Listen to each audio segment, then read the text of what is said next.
Electrician Live with your host, Paul Abernathy and Jay Grunberg.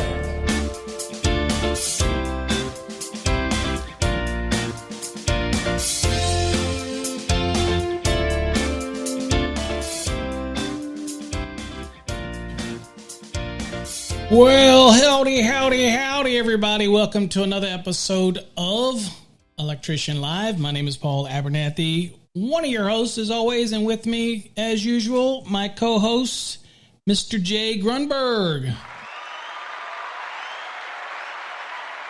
Mr. Grunberg, welcome as always to the show. Hey, everybody. Yeah. We are here live. It is live, as you all know, Thursday nights, the new night for Electrician Live. I guess it's been that way since, end of March. Yeah, probably like the 25th. I think it was like the 25th of March we changed over. Do it that way. So. I wonder what all the people are thinking that never changed over. You know, they're still on Saturdays. When is Electrician Live coming? Yeah, I did get some emails going, where was it? Where were you at? Didn't see the show. So we're here. Of course, you can always go watch the episodes over on electricianlive.com.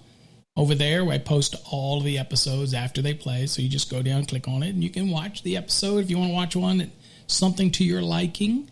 Again, as always, you can also send in, even from the website there, you can actually send in requests for future shows. So feel free to do that as they stack up. We'll get to them as we get to the show.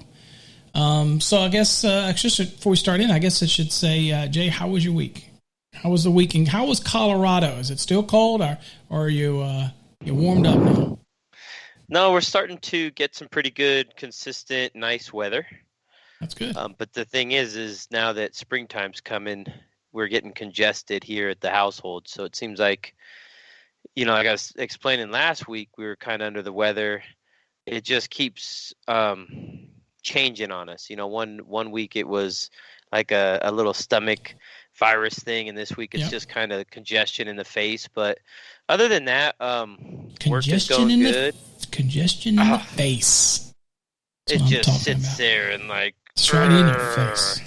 All right, but the work must go on. The work must go on. We give shout-outs, Finley. Thank you for joining us. Looking forward to taking the Fast Tracks. We're looking forward to having you. Welcome you to the Fast Tracks family. Ronbo's in the house. What's up, Ronbo? In the house. He must have had an evening off that he could join us. Thank you, Ronbo. Sure. Still waiting for Ronbo to get started in the Fast Tracks program, but he's in it. Just hasn't really done anything yet. He's been busy. Ronbo's been busy. I'll give Ronbo a hard pass on that right now. So I guess hold on. How was your week this week? It was a good week. It's been pretty busy of a week. I think most of you out there probably or don't know, but will know. We have a webinar coming up, a 2-hour webinar. Coming up, and I've been working on that. Again, it was Brittany had posted it on, I guess, the social media, and I wasn't aware of it, and I needed to be made aware of it, and now I am aware of it. And so, but I didn't have a full presentation all done for it, but now it is. So I've been working on that, creating some new graphics and working with some of the stuff out of our Fast Tracks program, because our program covers it.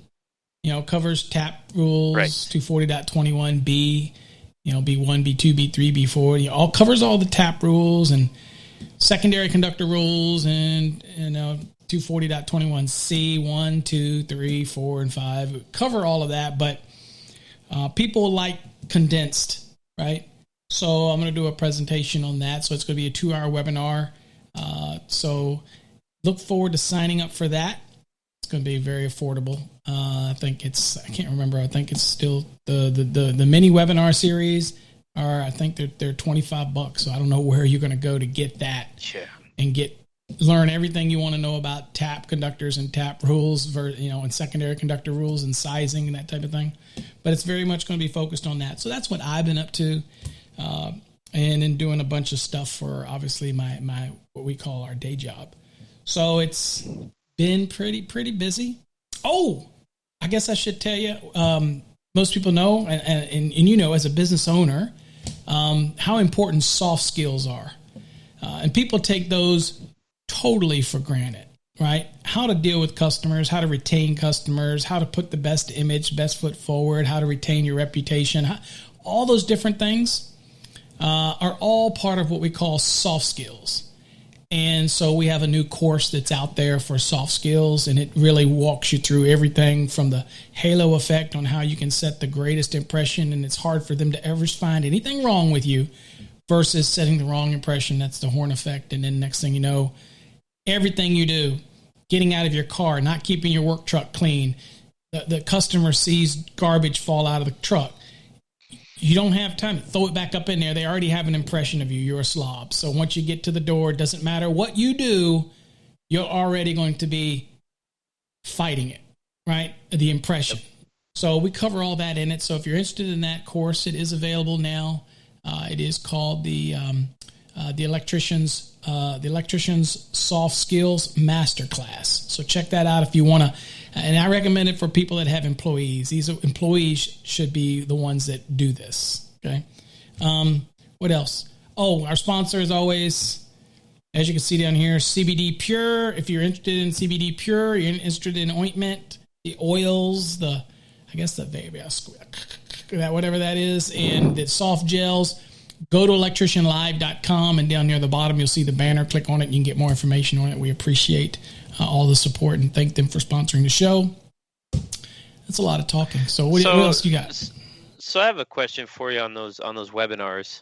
Yeah. How much time for a 2-hour webinar that you're putting together? I've done a few of them with you, the mini ones. The recent one, I believe, was the grounding and bonding.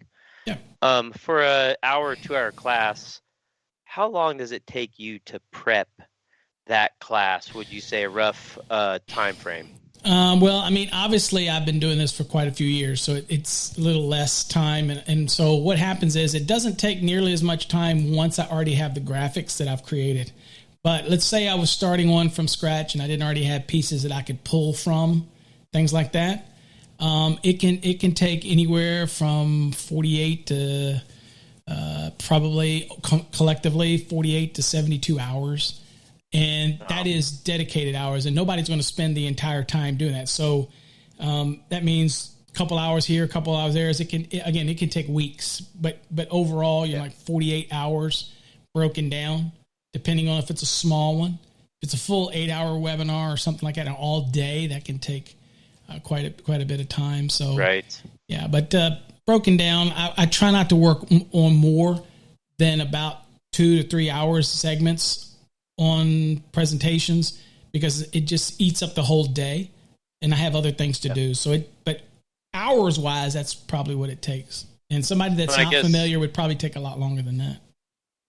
I guess my point being is you do these mini webinars for $20 a person, 25, and you're getting or 25. Don't cut me $5. 25. Somebody will swear that they said, but somebody said it was 20.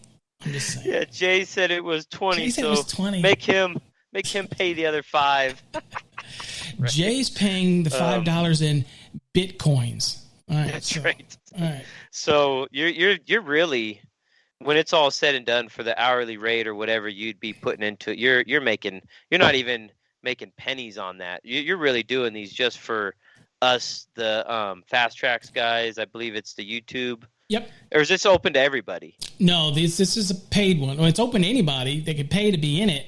It's the fact that the YouTube VIPs and the generals and the Fast Track students will get access. They get access to these mini webinars as a bonus to what, being part of our program.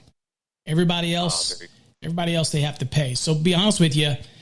If people ever give me a bunch of crap about $350 for a Fast Tracks program, I'm not being mean when I look at you and say, really, dude? Really? For the amount of time that I spend grading and doing the Wednesday nights and putting together presentations and do that stuff, I'm not making any money on that type of those webinars. Don't make any money, but again, there's always somebody out there watching and say, Paul, enough about you. I get it, but there is a lot of time. I appreciate somebody like yourself, recognizing the fact that it does take time to put into that what it puts into create presentation or even to teach. So no, we appreciate it as viewers and electricians learning from those mini webinars. I'll be at that one. I know I've kind of skipped out on a couple of the. Yeah, I don't know what's happened to you. Exam preps. We're so busy with life. The little one, your residential program. Girl, Your residential program's growing dust. By the way, I had to blow it off for you. It's just sitting there waiting. It's doing so good too. But no, so we do appreciate that, and I'll definitely be signing up. But what's the topic tonight? What are we getting into? Okay. What are we going over? Yeah, so tonight what we're going to be going over, we're obviously trying to finish up on our dwelling series. And so, we've talked about garages. I think we talked about bedrooms. I think we've talked about kitchens. Countertops. And all that. But we haven't talked about the bathroom. And something might sound very simple. People go, okay, so it's an hour show. And sometimes I go over, we go over an hour. And you're thinking, what in the world could you talk about for bathrooms? Okay. Well, it's quite a bit. It's quite a bit when you think about what goes in the bathroom and the misconception of what can and can be on certain circuits and whether or not, when it comes to receptacle outlet requirements and placement versus, well, what if I want to have other receptacles in there that aren't serving the countertop? Can I? And what do they have to be rated? Does GFCI protection apply to all receptacles, for example, in the bathroom? And what about the receptacles underneath the hydromassage bathtub? And, what is that got to be? So there's so many little things that you could talk about that as electricians, we take for granted, right? We take for granted because we just do it. But if you had to explain all the little nuances to people, then it starts to add up, So that's what the topic is, bathrooms. With the code, there's a lot, and we'll get into the code. There's a lot of NEC code that comes along with wiring up a bathroom, especially in the residential side. But there's also the installation portion of it from the contractor side of, you want to put that receptacle outside of that vanity mirror, or if you are going to put it inside of a mirror, make sure you have a glass plate over that receptacle. A lot of times we put it outside of the mirror. I like to put it outside the mirror because I hate the thought of what if I'm feeding that and we'll talk about the code rules, but what if I'm feeding that bathroom? And that receptacle is in the middle, and it's serving both. Say we have two sinks, right? And we'll look at that. But you only have to have a receptacle. Yes. It has to be within 3 feet of the sink, right? And we'll get into details. But maybe that one in the middle is serving both sinks. Sure. But then you're leaving that receptacle to the next bathroom. And so that receptacle is the point where you're going to put the GFCI. And, of course, downstream, that GFCI, you don't need a GFCI because it's protected. But you just got conductors in there. And somebody comes and puts a mirror up. And all of a sudden, now you're going back to trim out, and you're looking for and the circuit's not working. Or maybe you send your helper out there, and he doesn't pay attention to it. And he doesn't realize that you got to have a receptacle in the bathroom. He should, but he doesn't. And he puts one in the one that's in the other bathroom, and all of a sudden the homeowner goes, circuit's not working. And you're like, oh, no. And it's hidden behind the mirror. That would suck. Just saying. That would suck. Because I don't cut mirrors. I'm going to tell you right now, I ain't getting into that.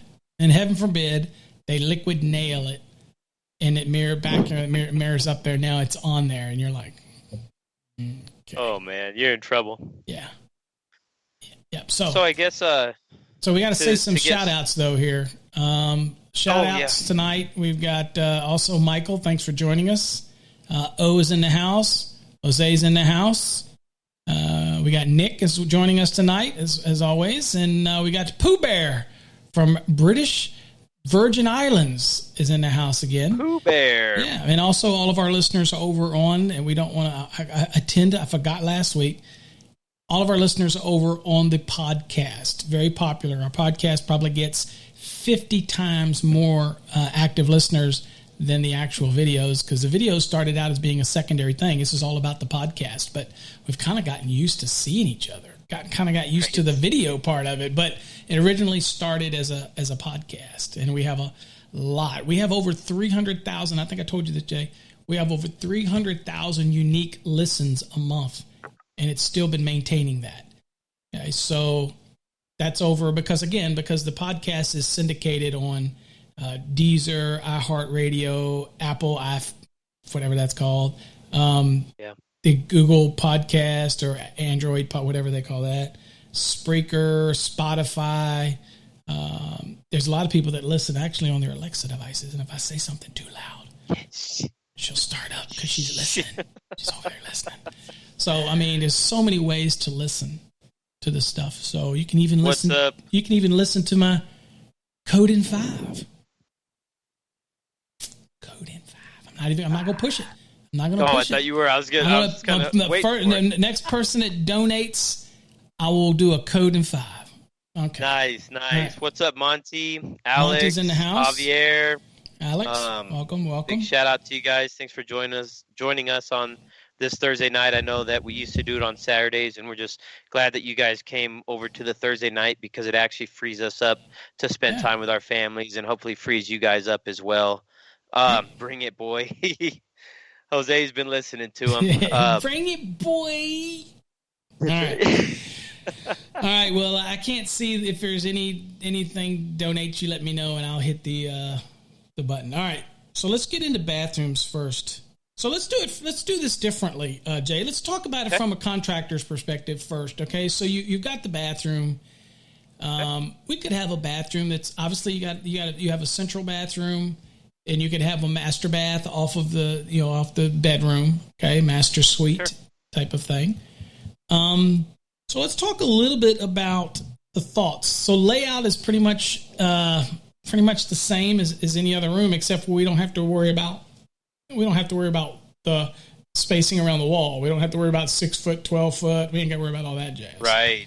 So even though the bedroom next to it, in that room, you are following that 6 to 12 foot rule. Yeah, right in the bedroom. But the master bathroom, you actually once you enter that threshold, you're now in that bathroom space, which I guess where I would start would just be kind of what the definition of a bathroom is, and I actually have that pulled up because as a contractor, I want to know what a bathroom is because maybe it's a powder room, maybe it's just a washing station, and I'm not required to bring in certain circuits that we'll get to. Maybe I can just feed it with. But that's important because I can tell you that a fair amount of people in the Fast Tracks program still, I mean, it's early on in the program, obviously early, like chapter 2 will not understand what the elements have to be to have a bathroom. Yeah. So the key element is the sink or basin. Yep. Right? That's a key element. You have to have a sink. You have to have, or you can call it a basin, whatever you want.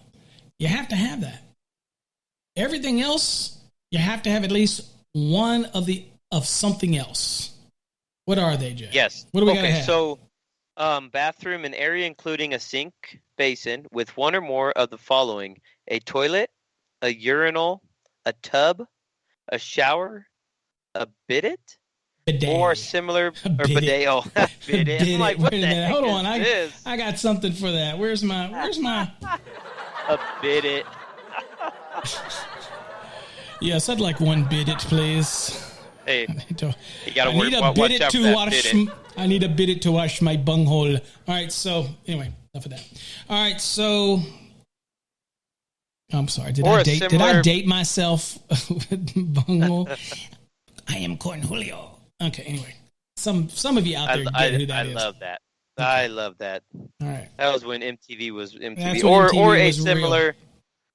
plumbing fixture. So pretty much, like you said, you have to have a sink and one of the other following. Yep. So do you know what it means when we say similar plumbing or similar plumbing fixtures? You know what that means? Why we put that language in there like that? Just to cover. Yeah, you don't know. There's other types of plumbing fixtures that might come out, and it's a catch-all, right? So anything that would be plumbing fixture in the bathroom like that would be very similar to any of these would be acceptable, and you could have it in there. But what is important is that you're absolutely right when you said earlier, you've got all these rules that we're going to talk about for a bathroom, right? And most notably things like GFCI protection and all that. If the room doesn't qualify as a bathroom, okay, then it might not require GFCI protection.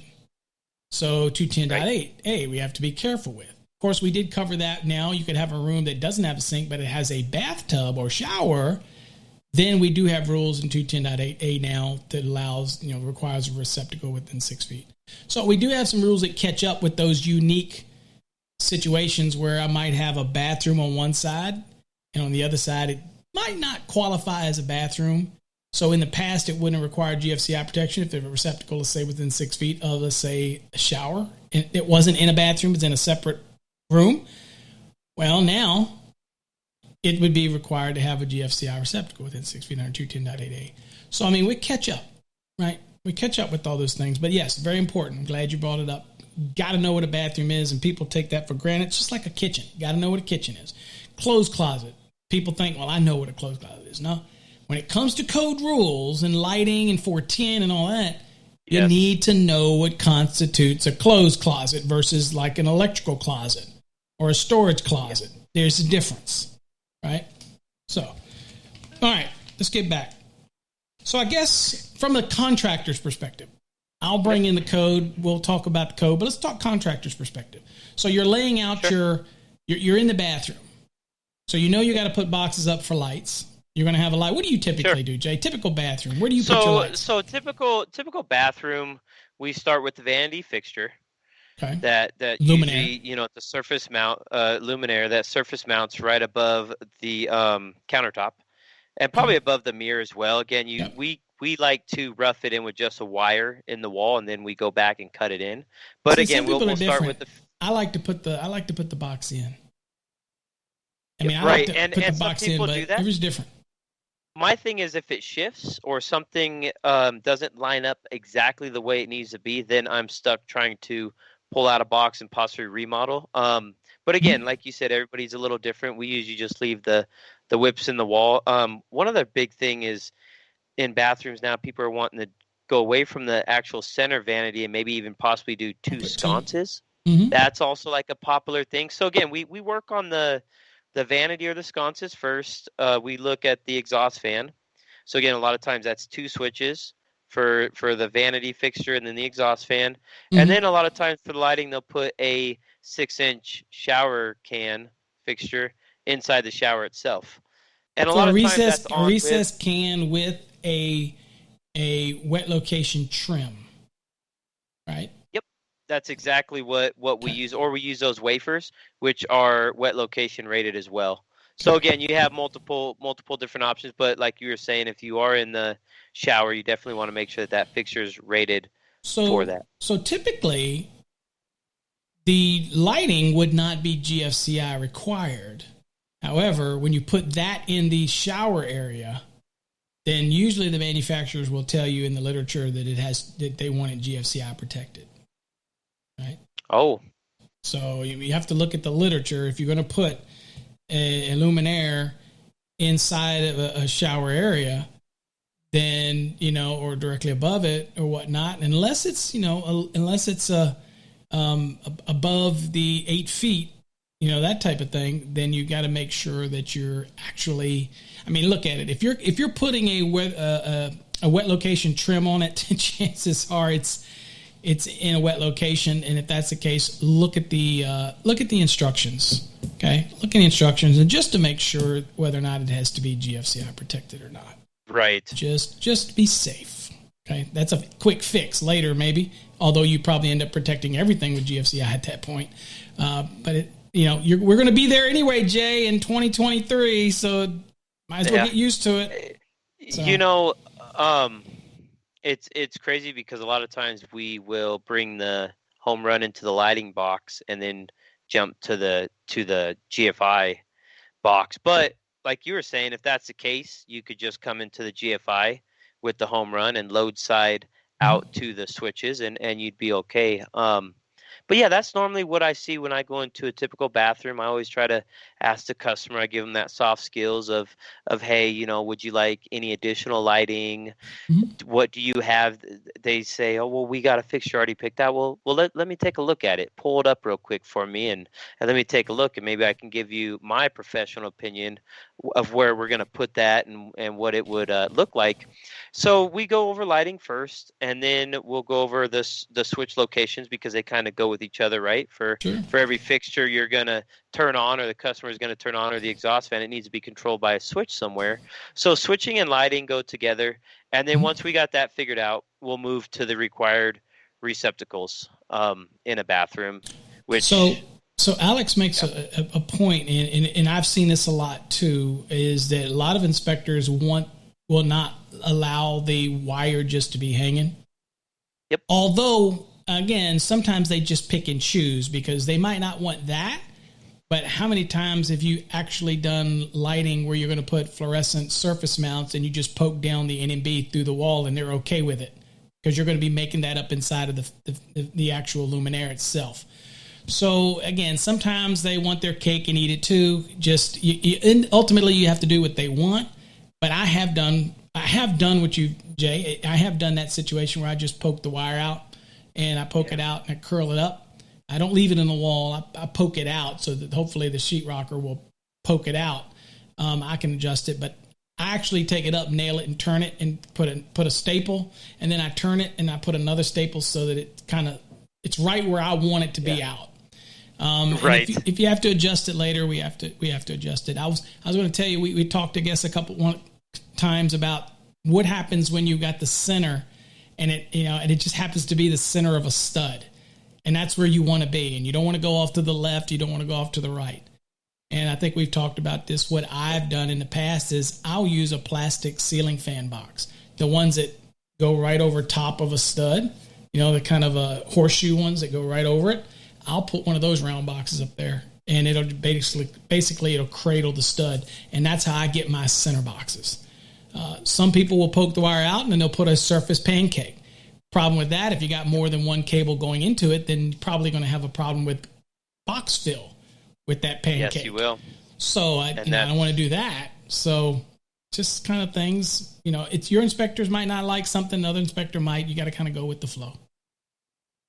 Yeah, and when we do the trim material, our final trim material, we send out a 4.0 remodel, which is a round 4.0 fixture box that you cut out the 4-inch hole and you put it in to secure the fixture. Again, there's weight limits, and we make sure that we're compliant with those, or we'll also order a pancake box as well. Yep.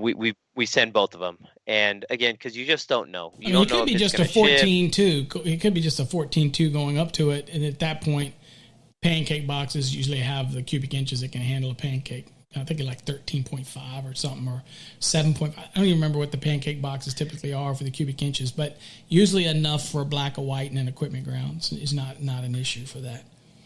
But look at Alex's last little statement. He says needed to have a box, and a lot of times we need to recenter the box. Guess who's doing that recentering on their own time? Because you're not charging the customer for it. So now you have to go back and recenter it and kind of do it on your own time, and drywall repair. And I've ran into this a lot. And again, that's why we just put a wire in the wall. And if there's two vanities, a lot of times we'll come out of the switch box twice. Or maybe it shares with a recessed can light. Maybe we'll bring the switch leg to the recessed can light first, and then do two separate switch legs out to the vanities. I've actually been hit on putting two wires in a pancake, and it was so embarrassing. The inspector goes, "What does this say?" And I'm reading it, and it's like you said, it's maybe 6 or 7 cubic inch, whatever it is. And he's like, "Do the math. Bring out your code book." Do the math. Like, okay, man, you made your point. Like, I get it. I get it. I'll just rip it out and run another one. And so, oh yeah. But you're right. Those are the things that you have to look for when you're laying out a bathroom. Yeah, and you guys that do this a lot, you get used to it, and you get very proficient at it. Again, I'll go through the level of where people say, "Well, Paul, you haven't done it in 20 years. You wouldn't know." Yeah, whatever. Okay. Done my fair share, so I don't have to worry about that. But okay, so we're putting the luminaires up. Again, interesting note for people out there that are new into the trade. You hear us talk about terms like switch leg, and basically, to clarify for those that might be listening, say a switch leg is when you bring a power to the luminaire and you drop down. That's a switch leg. If you come to the box and you go up to the luminaire, that's a single pole. Okay, single pole circuit versus a switch leg. That type of thing, because you're switching legs down and coming back up, that type of scenario. So then you get in all the nuances of whether or not you got to have a grounded conductor in the box or not, and because you have to have it at all switch locations in accordance with 404.2, I believe. So it's a lot, but usually if you do what Jay says, you don't have to worry about it. If I hit the switch and go up with single poles up to the actual lights of the luminaires, then I'm going to have neutrals at the switches. I'm going to have so I'm good to go, that type of thing. Okay. Right. All right. So that's your luminaires. You got set. So then you whether it's a 2-gang box, a 3-gang box, or whatever at the entry into the bathroom, so that you can control. And my bathroom is you go into my bathroom and you actually continue on into a closet. So you can't leave out of my closet without going through my bathroom. Gotcha. But there literally is a casement and a door that separates the two locations. Okay, so there is a bathroom and there is a closet in there. Now there is a receptacle in my closet. It's for the alarm system, but at the end of the day, the distinct bathroom area. So, and I have lighting for that too. So Pooh Bear brings up a question with switching. He says, "Is there any code as to putting a switch in the bathroom or on the outside of the door?" No, I mean the only thing that you have to worry about with the switching is the location of the switching. But other than that, it can be outside, in. Nothing in the code tells you where the switches have to be, except for things like on risers, on stairs at the bottom, and for each landing that actually has an exit from the landing, you have to have a switch there, things like that. But there's nearly nothing too much in the code that's telling you exactly where you have to have these switches. You just have to have these switches, right? So other than that, there's really no hard, fast rule on where you can, when it comes to where you put that switch in the bathroom.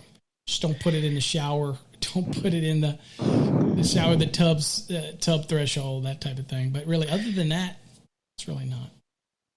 When you're walking into the bathroom too, and it's during the rough stage, there's not a door. You're going off of the plans or the contractor say, "Hey, where's the door swinging?" Well, maybe the door's swinging to the left. Okay, that's cool. So my switch is going to go to the right. Well, you might have a single stud right there, and you go and put your nail-on box there. Well, guess what? Now that your nail-on box is going to be covered by trim. So you want to take in consideration what size of trim that these guys are using, and the trim is what goes around the door, that nice finish surface mount. Usually it's about 2 to 3 inches. I always figure 3-inch trim and then try to stay a little bit outside of that. So sometimes we scab it off. We'll scab off 2 2x4s. And what I mean by a scab is I'll cut maybe a 2 to 3 foot piece of a 2x4 and just screw it in to that single stud on the right of the door, or I'll just jump to the next stud over. So again, just be careful where you're putting your switches, or your switch boxes, and things like that. Absolutely. So okay, so we've got our switches, we got everything set up. Yep. We're installing everything. What else? So that's and we put our luminaires up. And again, you all know that there's rules. For example, when you're putting in luminaires, any pendant style, any hanging style of luminaire, anything like that, cannot be in a footprint 3 feet out and 8 feet up from the top threshold of the tub or from the top threshold of the shower. So this is this imaginary space that you cannot. Now, you can have surface mount, you can have recesses, okay? But you cannot have pendant or hanging style chain, those type of things in that space. Yeah, you can't have, I see these pictures online all the time about these chandeliers. People have these chandeliers that are hanging down, and you're sitting there going, you can't have those in that space. But somehow it seems like, Jay, that it passed code somewhere. Well, what happened? Somebody accepted it.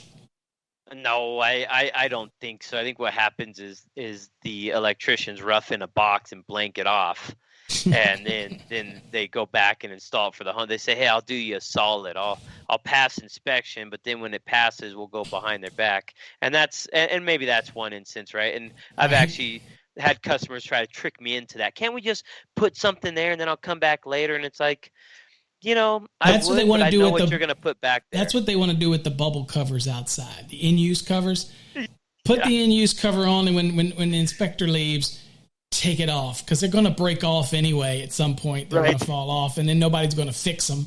It just sit there, okay?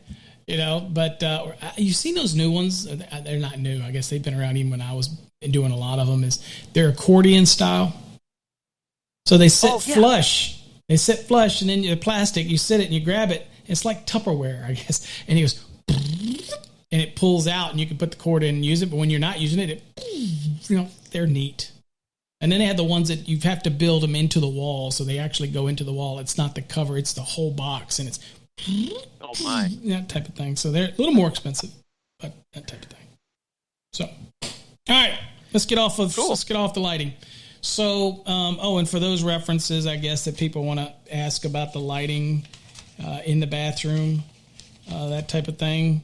If you've got your code book, you're going to be looking at 410.10D, bathtub and shower areas. There's some new, the way things are done in there, but again, it's talking about no parts of cord-connected luminaires, chains, cable, or cord-suspended luminaires, track lighting, pendants, or ceiling suspended paddle fans, really, in your bathroom, shall be located within the zone 3 feet horizontal and 8 feet vertical from the top of the bathtub rim or the top of the shower stall threshold. This is an all-encompassing zone, too. So this is out and up, okay? But it only goes up to 8 feet. You got those I know you got those bathrooms in your house that have the 12-foot ceilings. So then you've got a space above it that you could do this, but not up to 8 feet.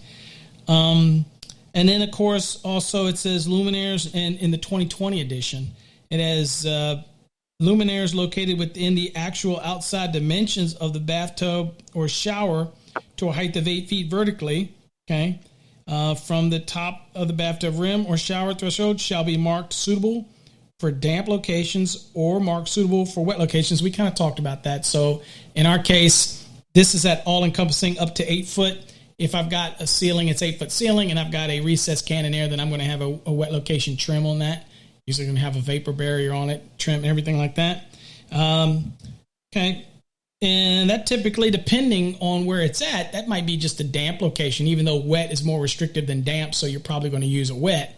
But I doubt anybody's going to be shooting water on the ceiling, I don't know, to create a wet location. But anywhere else, horizontally and below in the area, would have to be wet locations. I have done some really high-end houses that actually had sconces in the shower area. It was that big.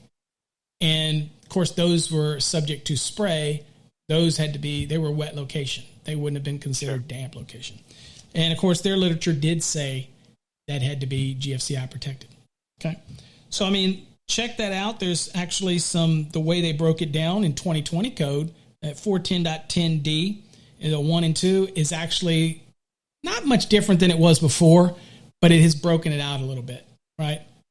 So, anyway, there you go. So that's your lighting. So let's get off the lighting. What's next? Let's talk receptacles. Yep. So we're going to jump into, again, if you know that it's a bathroom and it meets definitions in a bathroom, then we'll jump to 210.11C3. Okay. So we're going to talk about the branch circuit.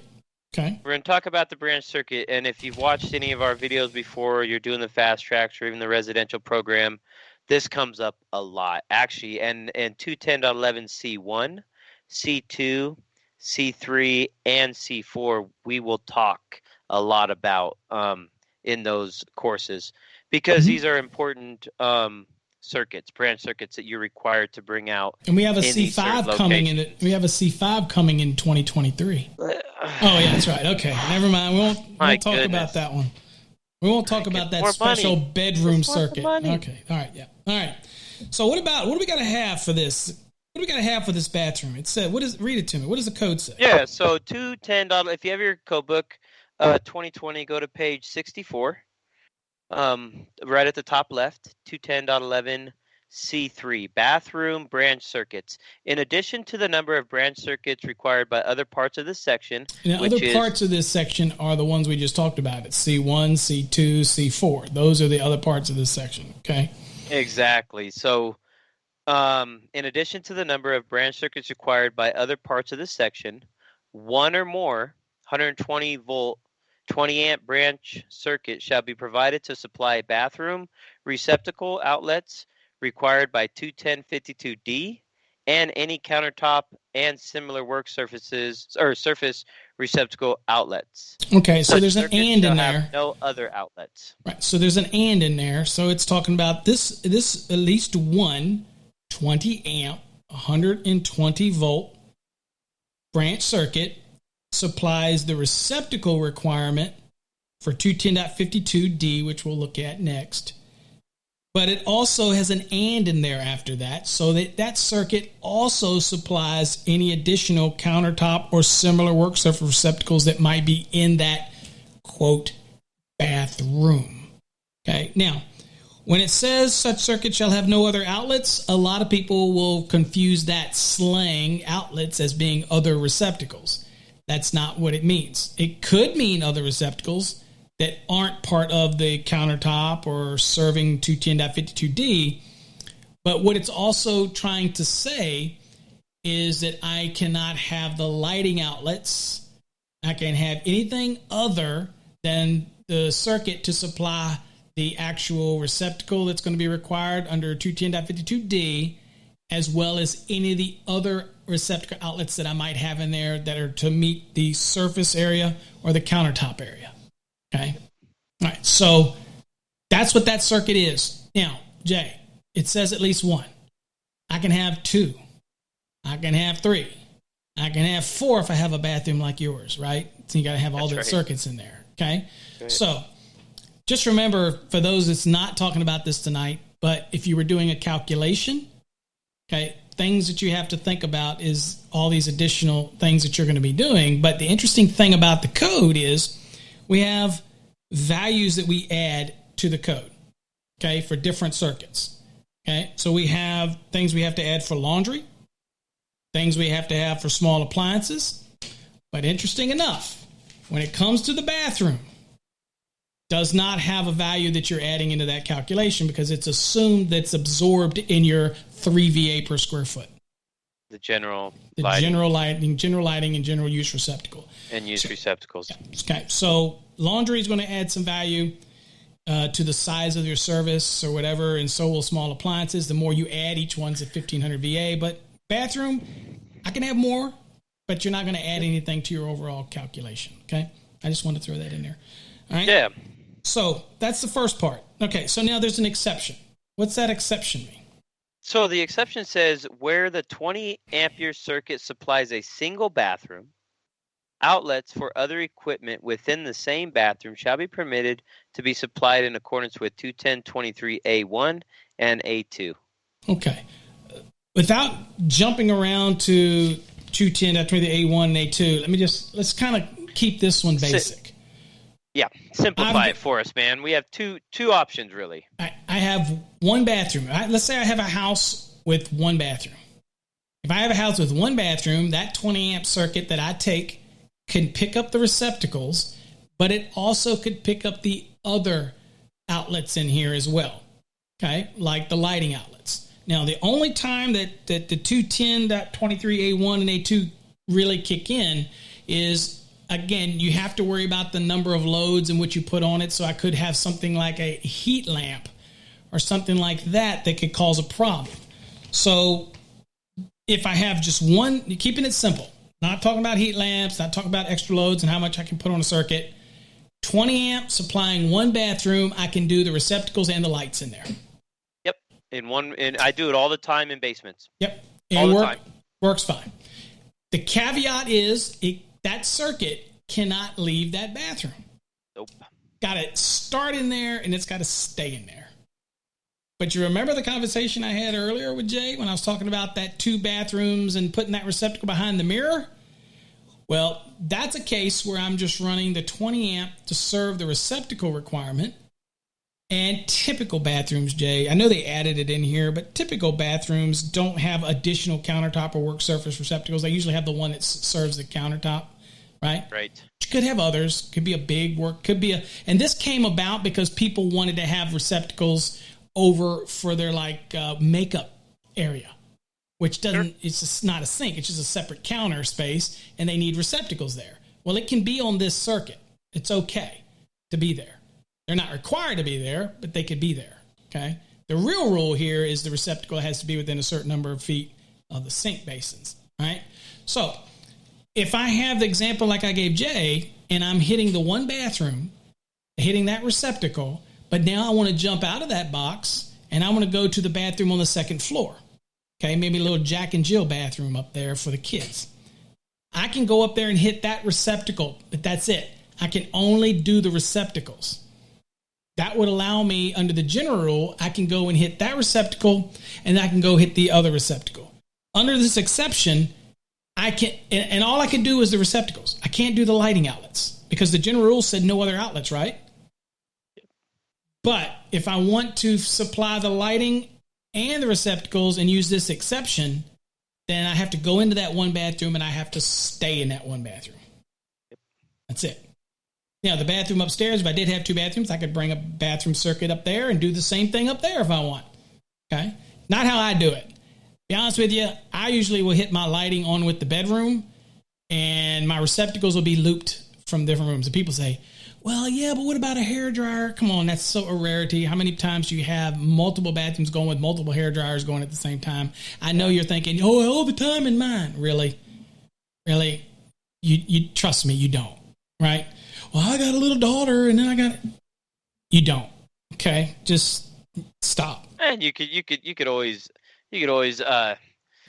approach them and ask them too as well. Hey, I can bring code allows me to hit every receptacle, that's serving the countertop and so forth per this code on one 20 amp circuit. Now your wife might have 100 hair dryers or whatever it is. Yeah, she might want like me to bring an additional circuit to this certain area, and you know what? It's going to cost you X amount. And they say, I think the guys are kind of alluding to that because the bathrooms today have totally changed. I mean, there's the heated floors. They want a receptacle down low for the toilet because it's got this. What'd you call it there? A bidet.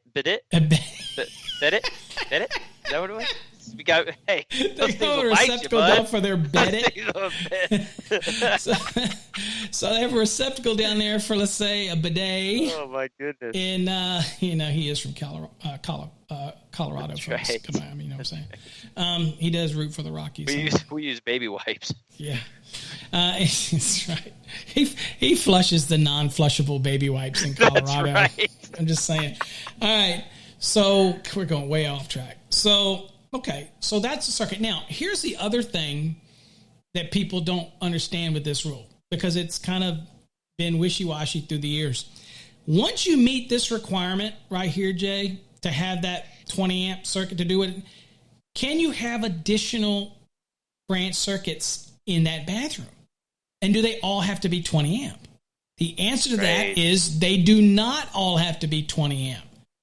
Once I meet this rule and I have at least one 20 amp circuit to serve those, if I want to put an additional receptacle in there for the bidet, or as you say, the bidet, I'm okay to do that. If it's 15 amps, that's perfectly fine.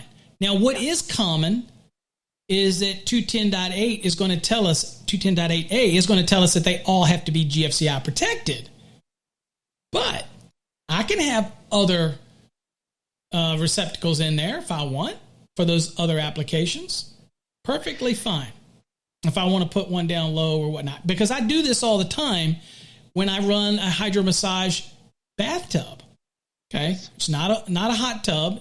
It's a hydro massage bathtub. Big difference is you drain water out after each use. In a spa or hot tub, you do not. Even though I've seen some of you, you probably should drain your water. I'm just saying. But you don't have to. Whereas a hydro massage bathtub, it basically has no heating feature. It's the hot water from the plumbing, and it has air blowing through it, the bubbles, and then you drain it after each use. That's a hydro massage bathtub. That has a receptacle underneath it. That is a dedicated circuit just to that receptacle, and it's in a bathroom. And we've been doing that for years, and it's okay. Yeah. All right? So, anywho. So, again, bathrooms have changed. They are not the way they used to be. But if you're used to doing these stick-built, these as-built or spec homes and things like that, then, again, you're probably just going to have a simple bathroom with some lights and exhaust fan maybe. You don't even need an exhaust fan if you have a window. But most people put an exhaust fan in there.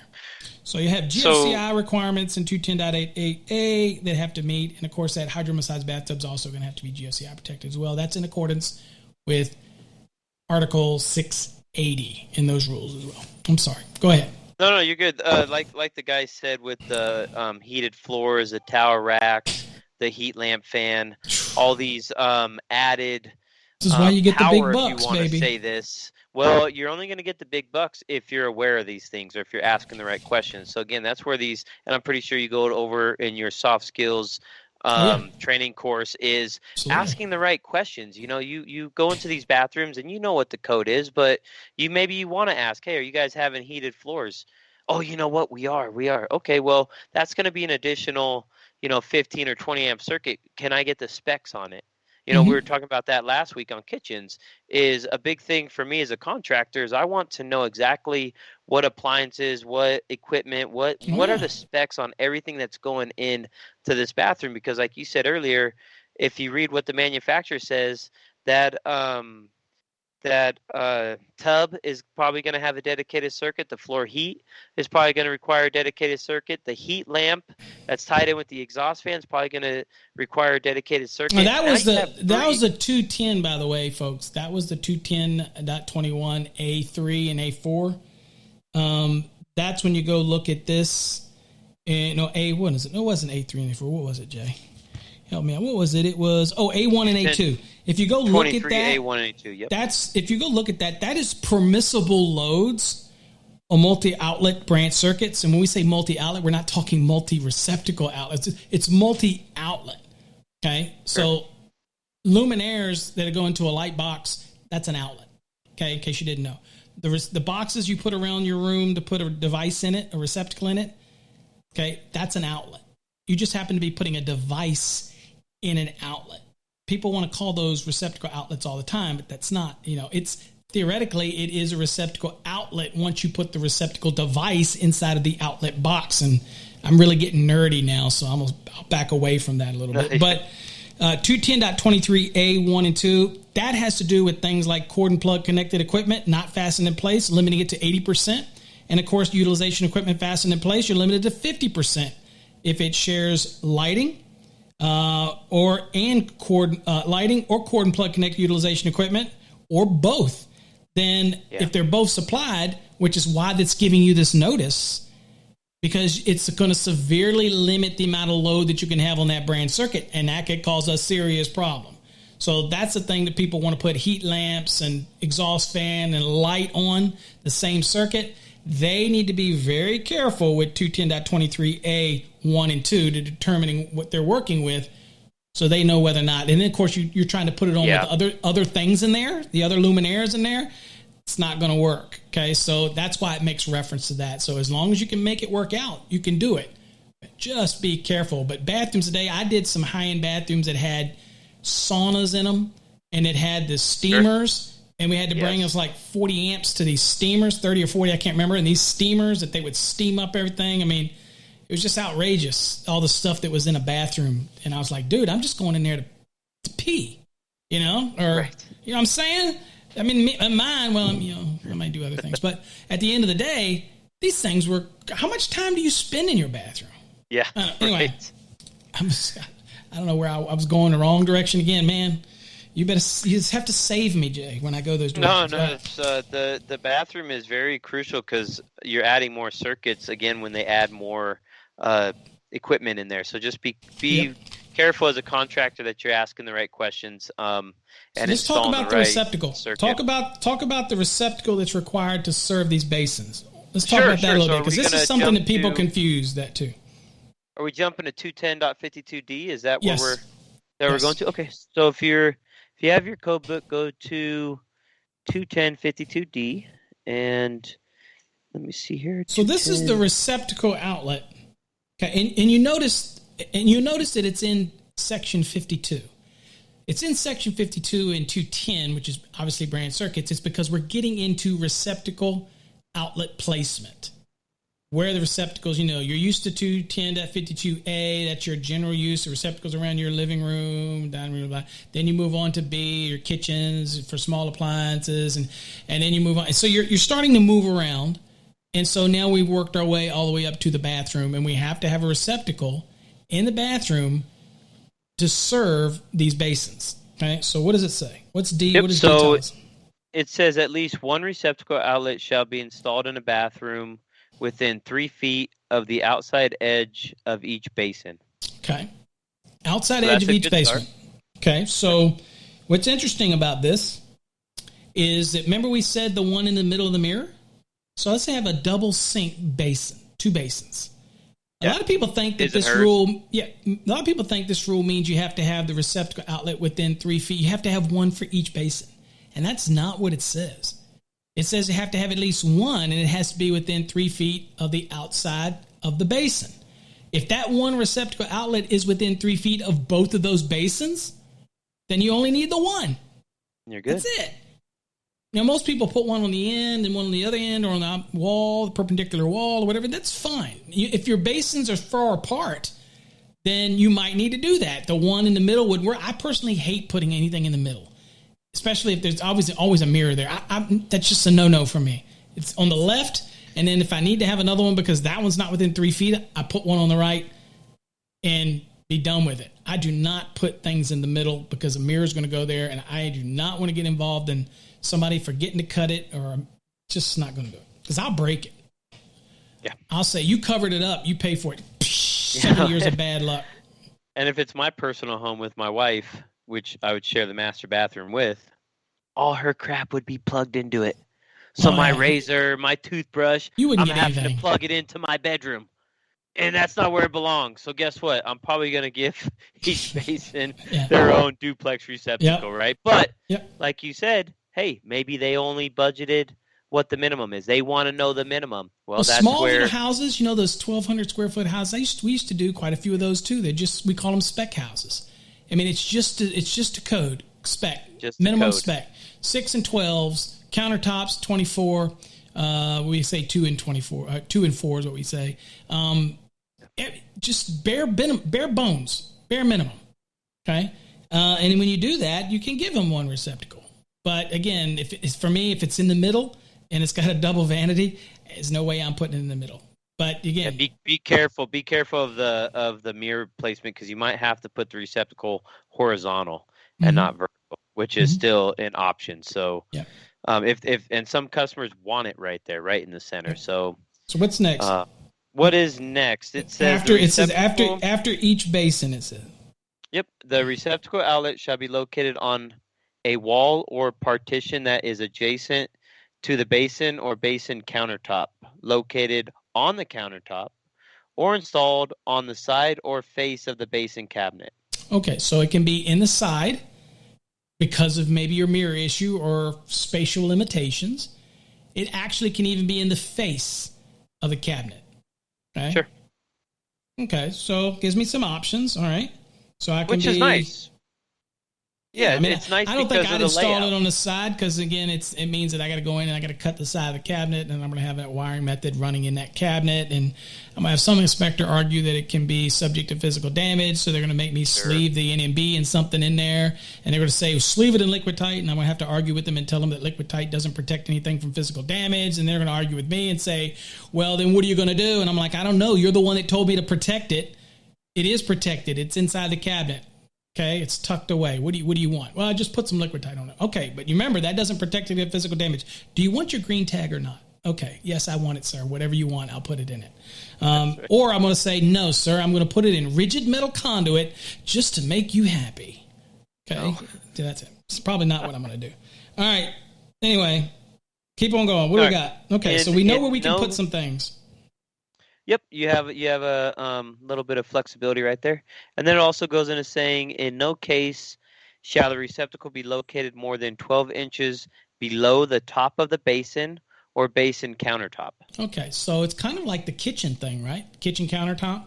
If you got a flat and you have no backsplash, that it's flat across the surface, you can put it on the side. It just can't be below 12 inches, and it can't be under an overhang that's more than 6 inches from the base. Okay, here it doesn't say anything about the overhang, I don't guess. So no, it really doesn't. I never noticed that about that, but it doesn't. Yeah, and sometimes you do see overhangs. So you have a sink and it overhangs over the toilet.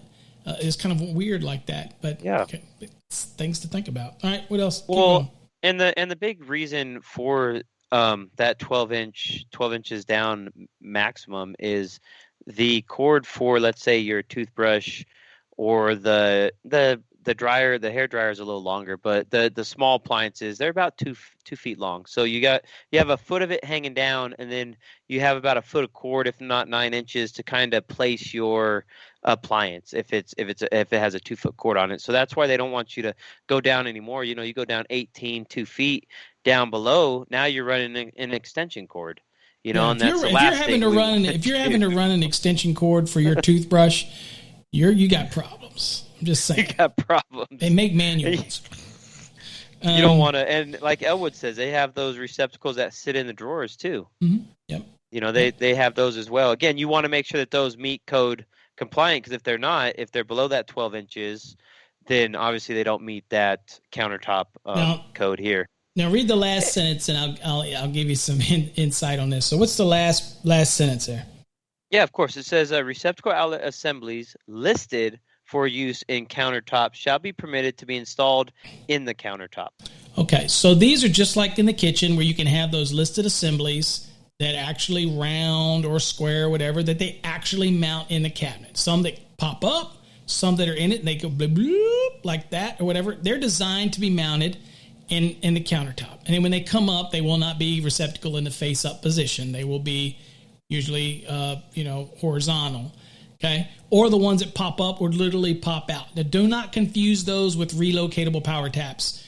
If your contractor says, just put a receptacle underneath the counter, we're going to put these things in and we're going to plug them in, that ain't going to work. Okay, that's a relocatable power top. It's not designed for permanent wiring. The ones that are designed for permanent wiring are hardwired. So you would bring your non-metallic sheath cable into the bottom of it, and it would have a clamp built into it, and you would have to wire it. That is designed, and they're not cheap. Whereas you could probably find a relocatable power tap type cheap. That's not going to work for this application. Okay, it's not listed. How should we say it? It says it has to be listed for use.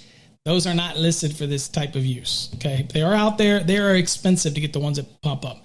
Again, you have so many other options on the wall, on a partition side wall, on the side of the cabinet, in the front of the cabinet, just not more than 12 inches down.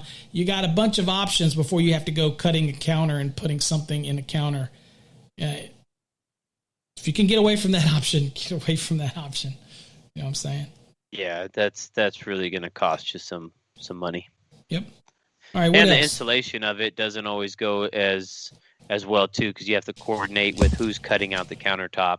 What size of hole are they cutting out? What if they cut it too big? I've had guys cut out the countertops too big. Well, I had to refer back to my email where I told them the exact size that they need to cut out.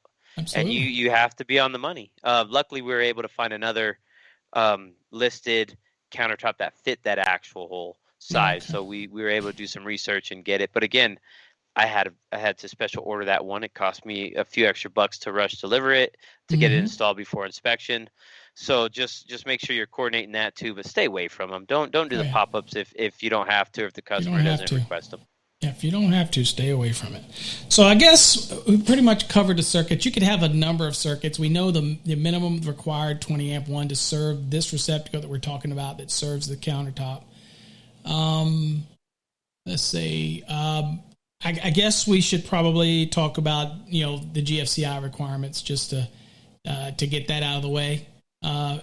Because if we're looking at 210.8a at this point, because we're talking 2020 NEC, it's important to even discuss this so that you know the ramifications for the bathroom, because you could have, again, different types of receptacles maybe in a bathroom that could be of different voltages maybe, or I guess, ratings. So let's just cover 210.8a, and let's just talk about, obviously we only have to go very far. We're going to talk about A1, and of course we'll talk about A9. Okay. So you go jet over there, 210. Okay. And the reason I will bring this up before we get started is there are some cases where your bathroom is, like in my house, is right off of your master bedroom.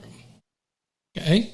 And you have a sink that is located in your countertop, in your sink.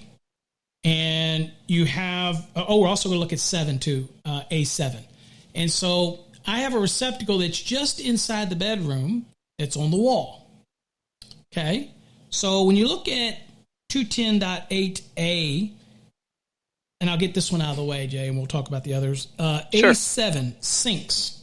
So this bathroom basin sink, it says where receptacles are installed within 6 feet from the top inside edge of the bowl of the sink. So how do you make this measurement? It is literally as the crow flies, okay? From point A to point B, like you're pulling a string. It's not running the contour of the wall. It's literally from point A to point B, the measurement, okay? It's like if an inspector were to take a string, and I know many that do, have a 6-foot string, and they'll put one at the edge, and they'll take the string, and they'll pull it straight to over where the receptacle is, and if it's within 6 feet, guess what?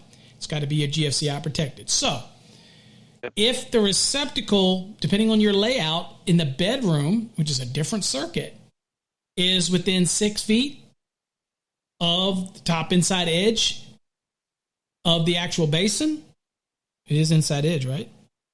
Top inside edge of basin, then guess what? It's going to have to be GFCI protected, even though the receptacle is in the bedroom. Now, prior to this, we didn't, back when we looked through the 2017 code, it was different. Because if you had a wall that actually broke the measurement, or the doorway broke the measurement, okay? Or, all of that would say, okay, once you did measure through the door threshold, you wouldn't do the measurement. Well, that ended, and it's no longer like that. So what it says now, if you look at the charging statement, it says, for the measurement, it says, for the purpose of this section, which is .8, it says, when determining the distance from receptacles, the distance shall be measured as the shortest path the supply cord of an appliance connected to the receptacle would follow without piercing a floor, wall, ceiling, or fixed barrier, or the shortest path without passing through a window. It used to say the shortest path without passing through a door or doorway. So the door or doorway would actually be like a stop in the measurement. So you wouldn't measure 6 feet through the doorway because of the doorway. That is gone. So effectively means that you still got to measure it, and even though it's through a doorway or there's a door there, it doesn't matter. If it's within 6 feet, it's got to be GFCI protected. Now, again, 2023, we're all going to be GFCI protected anyway, Jay. Remember, everything's got to be GFCI protected in 2023. It's going to be everything GFCI protected. Right. But as of right now, only within 6 feet of the top inside edge of the sink. Okay? Yes. All right. Now, talk to me a little bit, Jay, about, so what type of receptacles are affected here? So 210.8a, what does that say? I see a lot of gray there in the 2020 edition. What does that say? 210.8a for dwelling units? Yep. So we're saying all 125 volt through 250 volt, which that's the gray area that you're referring to.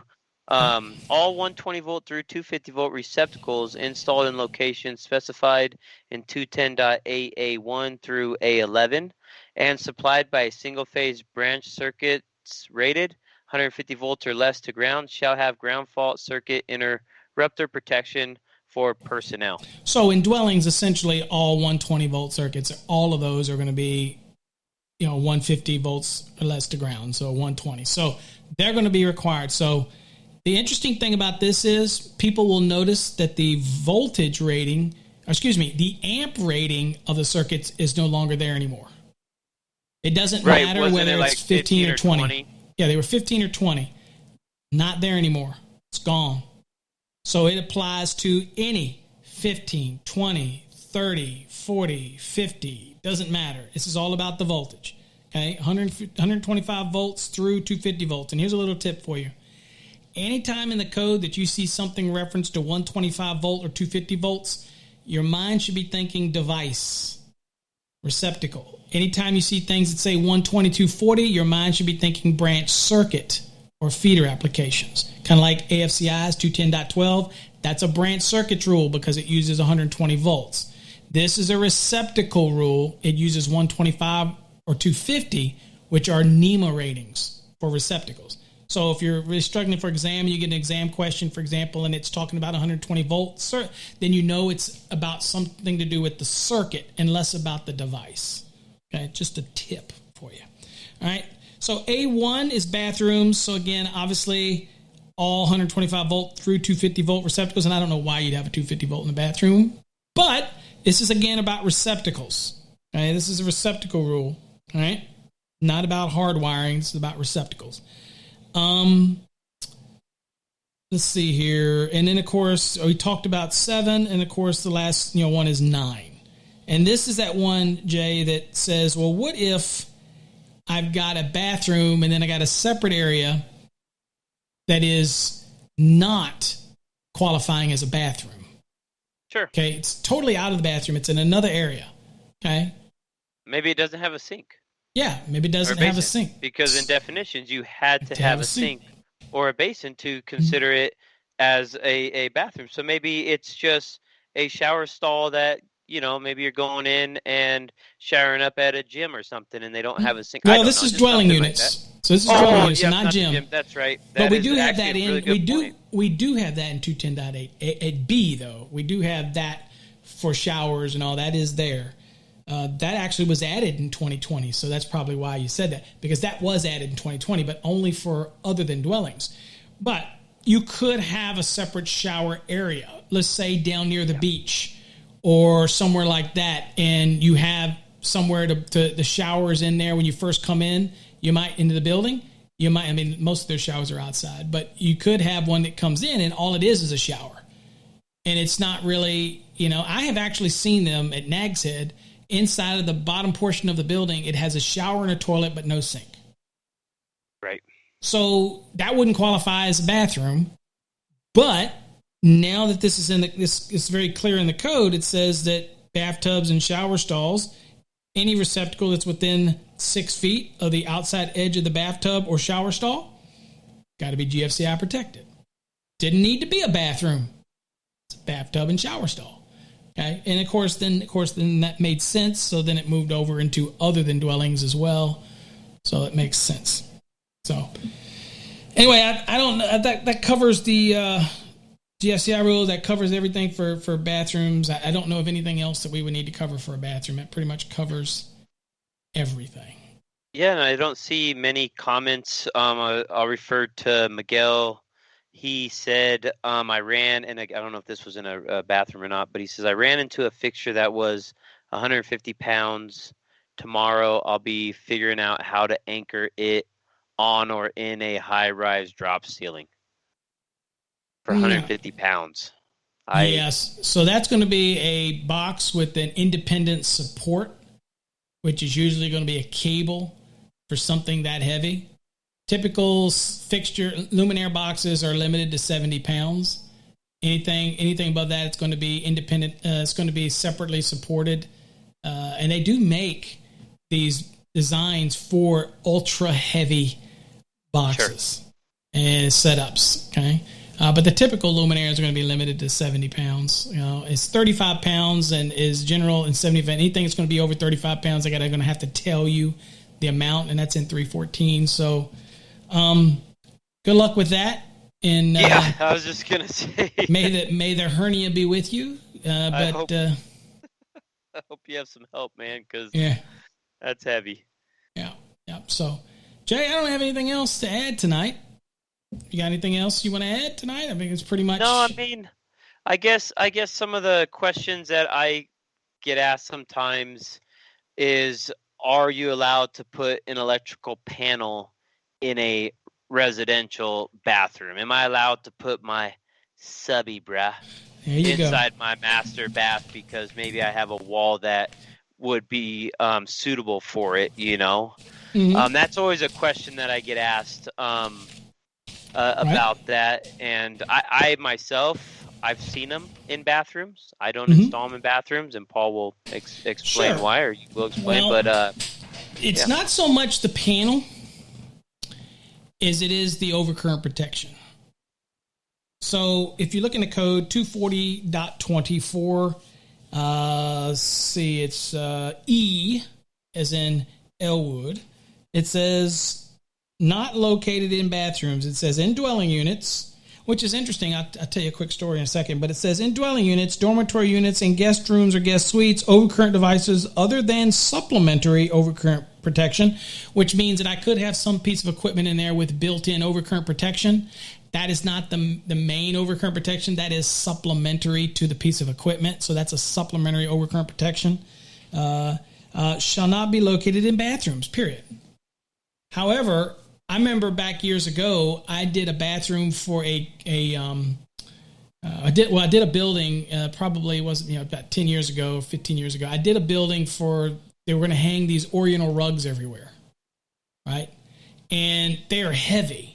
And there was nowhere that I could have put it on the wall because they were going for optimum space. There's nowhere on the wall that I could have put this panel for this unit that wouldn't have been blocked by this heavy rug. And it would have been argued that was not going to be readily accessible. Okay? Sure. So it had a huge bathroom. So I put the panel in the bathroom. And people were like, this was an employee's bathroom. Okay? I don't remember if this one was for the general public, but it wouldn't matter. So I put it in the bathroom because it was perfect location too, because right on the other wall was where the actual meter was and everything. And the inspector came out and he failed it. Now, of course, this inspector knows, where I was. I was also the one that taught all of them. But it didn't matter. He came and he rejected it. He said, Paul, I'm sorry, man. I'm going to have to turn you down. You can't have a panel in a bathroom. I said, really? He goes, yeah. I said, well, let me ask you a question. Is this a dwelling? He goes, excuse me? I'm like, yeah, is this a dwelling? I said, because the rule says that I can't have overcurrent protection in a dwelling bathroom. But this is a commercial bathroom. Show me in the code where it says I can't have it in a commercial bathroom. And obviously he could not find it. And then I pointed out about the bathroom for dwelling units. So guess what?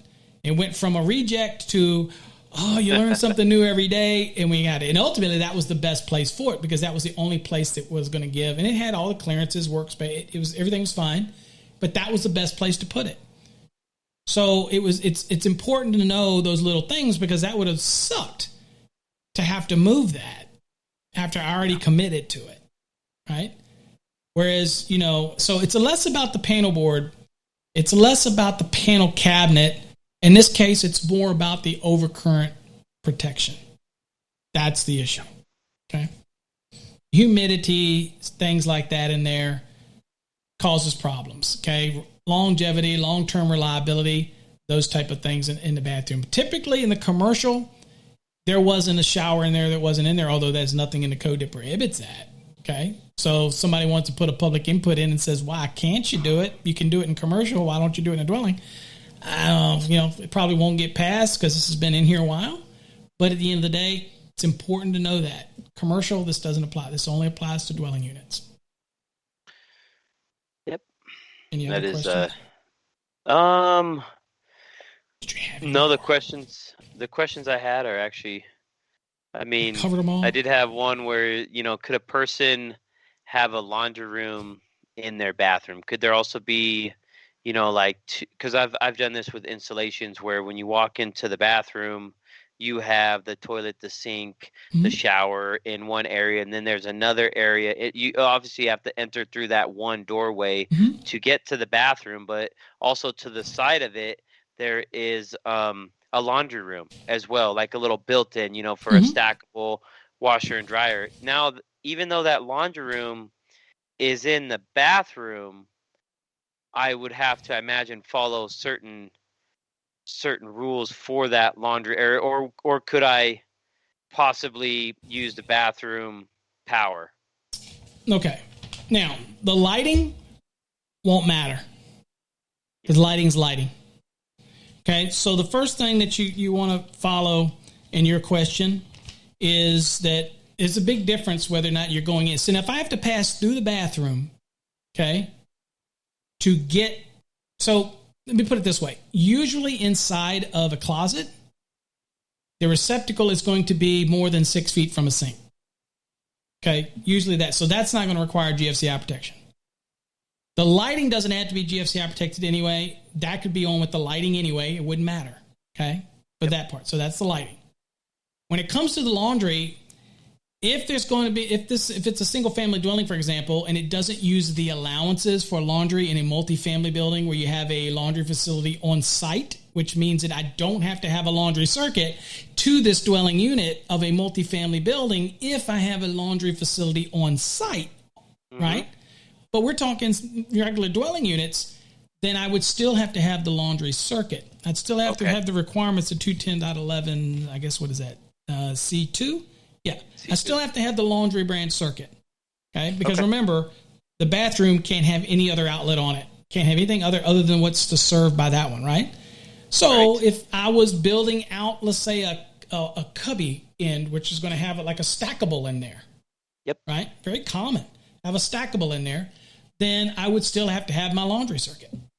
That brings another question. People say, well, if those stackable units use a 30-amp receptacle and they have the washer and dryer built into that 30, do I still need the 20-amp laundry circuit? The answer to that question is absolutely.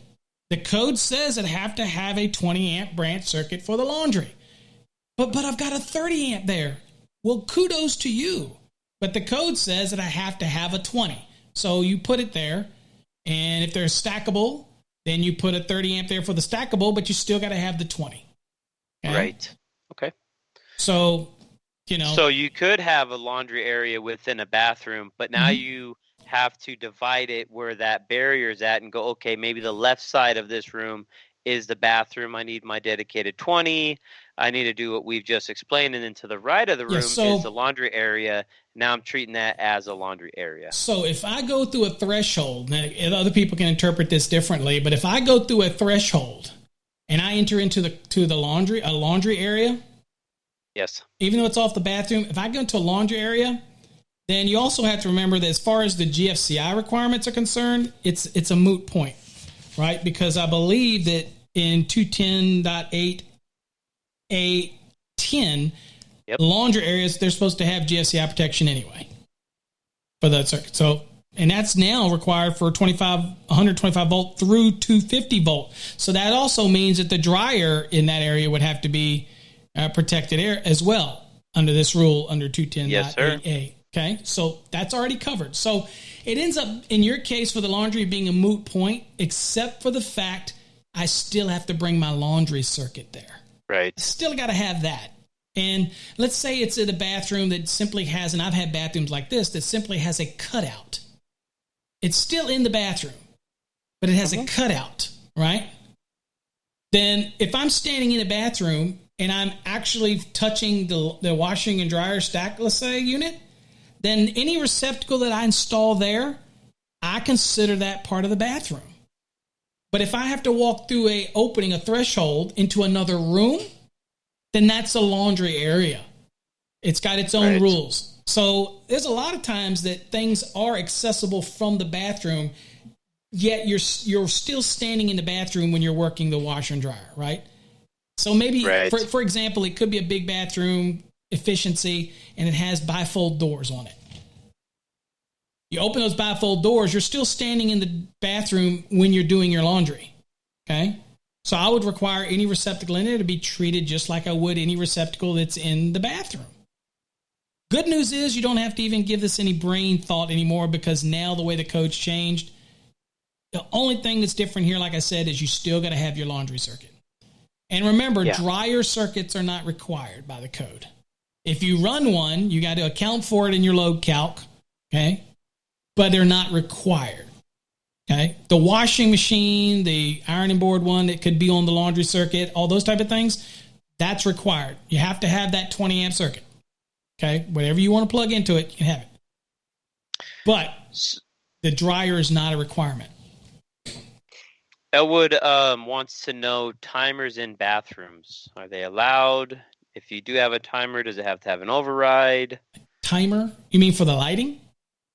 I don't know what he's referring to, whether it's lighting or an exhaust fan. Well, timers for exhaust fans are fine because that's an ancillary thing. That's just to suck out, moisture. Everybody thinks it's for, what they think it's for, but that's not what it's really for. So I'm assuming he's talking about the lighting. So if you go to 210.70a, then you'll see different applications like for habitable rooms. It says at least one lighting outlet controlled by a listed wall-mounted control device. Okay, very broad. Used to be different. Okay, now it's very broad. In fact, it's grayed out in the 2020. So a wall-mounted control device. Yep. Could be a timer, could be occupancy sensor, I guess, any of that. Shall be installed in each habitable room, kitchens, and bathrooms. Okay? Now, this does say, and you notice this is new. We talked about it earlier about location, but I just kind of forgot about this. They added this. Look at the 2020. It says, the wall-mounted control device shall be located near an entrance to the room on the wall. Yep. So it's got to be nearest to the entry. That's all grayed out.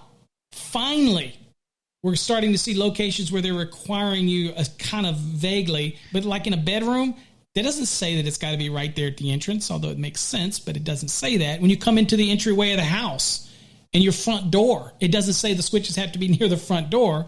It's kind of stupid to put it somewhere else, but I mean, you want it to be close to where you come in, but the code doesn't say that. So this is one of the few times where the code, other than for risers and stairs, this is one of the few times where the code is actually saying the wall control device shall be located near the entrance to the room on the wall. Okay, so it's very, starting to make statements about these. And that, again, that's the overall statement here. It's saying at least one lighting outlet controlled by listed wall-mounted control device shall be installed in every habitable room, kitchen, and bathroom. And then at the end, it says now it has to be installed near the entrance to the room. So we do have no footage. I'm not telling you 2 feet, 1 foot, 3, but it has to be near. And we'll let people argue over the definition of what near is. It's also like the argument about immediately adjacent. What does that mean? Yeah. What's immediately adjacent? To me, it's right beside it, immediately, right there. Other people say, well, 3 feet away is immediately adjacent. I'm like, no, that's not immediately adjacent. If I've got room right next to it, that's immediately adjacent. Anyway, that's interesting. I like that. Now, it does have an exception, though. It says in other than kitchens and bathrooms. So this would apply outside. So since we're talking bathrooms, I'm not even going to look at the exception. Okay. Elwood also says, what if you have more than one laundry branch circuit inside and outside? I think what he's saying is, what if you have 2 different laundry areas? Are you allowed to share those, that 20 amp circuit that's required? Let's say you have a laundry room inside your house and maybe one outside your house in the sunroom or on a pad. I don't know, something like that. 2 different areas. It says the code says that in dwelling units, at least one receptacle outlet shall be installed in areas designated for installation of laundry equipment. If I have multiple laundry rooms, then I have multiple laundry areas. Yep. So I would have to have the receptacles. So now the question is, can that branch circuit supply both? And I would argue that you shouldn't. Because if you have 2 separate areas, then you're probably going to have 2 separate washing machines. And I don't think you want to be sharing branch circuits for that. Okay. But that's where it says laundry branch circuits. Doesn't talk about how many areas you have, because you could have multiple laundry areas. This says laundry branch circuits. And that's why it says right here. It says, in addition to the number of branch circuits required by other parts of this section, at least one additional 20 amp branch circuit shall be provided to supply the laundry receptacle outlets specified in 210.52F. 210.52F is what I just read you, and that was a situation where it says in dwelling units, at least one receptacle outlet shall be installed in areas designated for the installation of laundry equipment. If I have 2 separate areas, then I'm going to have 2 separate laundry circuits. Okay? And that's a common sense one, because there's no way that we're going to daisy chain other laundry in another laundry area that could have another washing machine. So then I have 2 washing machines on one circuit. No. Yeah. So that's one of those ones where you just got to know the code to know that that's like, no. Right? But not going to do it. Oh, come on. Where's my password? It looks like Elwood Z since about 7:50 for the last 30, 40 minutes. He's the only one active in the chat. You guys don't have any other questions? Come on, guys. No. This is Well, Elwood says he's got the questions down. He goes, "What about pocket doors?" Well, pocket doors, again, the moving part is that would suck if you have a pocket door. So here's how I would do it. So say you have a pocket, you talk about switches, I assume. So if my pocket door goes this way, then my switch is going to be over here, because it's kind of like the door would swing that way. I wouldn't obviously put anything in the wall over here, my pocket door. It ain't going to work. So you're obviously going to be in the opposite side, okay, for that pocket door. Incidentally, the pocket door, the solid portion, it goes back into the wall. You're still required to have your receptacle spacing. Somebody asked that a couple of weeks ago in something, or maybe it was on the forum. And the answer to that is, you can go all the way up to 6 feet from the door opening. So you just want to go far enough that you get past the pocket door portion and then put the receptacle in the wall, that type of thing. Again, so Elwood, Ronbo says Elwood's asking questions for me. There you go. All right, man. I just donated $5. I want to hear it. Let me hear it. Can we do code in 5? Who wants to do code in 5? 5 minutes for code? Oh, hell. Bring it, boy. Code in 5. All right, that's it. 2 grown men acting a fool. All right, guys, that's about it. We went a little bit over tonight. That's okay. Great topic, great conversation. We appreciate all of you that hung in there with us through it, and thank you for coming on Thursday nights. Jay, do we have anything else to say, or we appreciate everybody out there? And thank you guys for coming. All right, till next time, folks. Stay safe. God bless.